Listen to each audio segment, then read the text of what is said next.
Welcome to Property Focus, I'm James Mitchell. Making headlines this week, lenders tighten their purse strings for those investing in mining towns, and affordability constraints drives demand for smaller units. But first, to our lead story. A top property expert has challenged the common belief that the Australian property market is flat and unaffordable.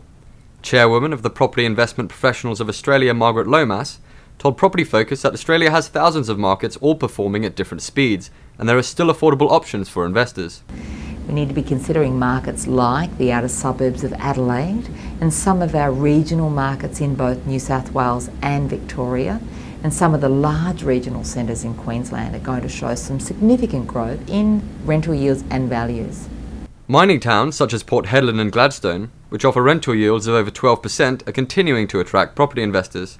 But those hoping to strike gold should consider the risks involved and understand that banks are growing wary of lending against properties in mining towns, according to Positive Real Estate Chief Executive Sam Saggers. The fly-in, fly-out mining communities or one-horse towns where there's populations less than 10,000, banks will really tighten up their lending in those particular areas. So for an investor who thinks they may actually get into those markets on a 10% deposit, they may be surprised to work out when it comes to settling the property, the bank's only going to lend them 70%.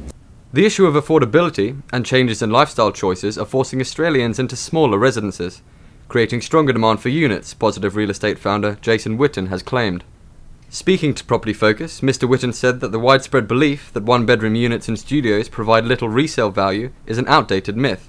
Investors should get over affordability and get into the market, he said. One, affordability is a big issue in Australia. That's not going to change, so let's everyone just get over it, because land ain't going to get cheaper, labour's not going to get cheaper, materials are not going to get cheaper, the councils aren't going to lower their rates and fees. So the reality is the prices might stay the same or go up in value to cost or to build a property. I can't see that going down in any reasonable way right now.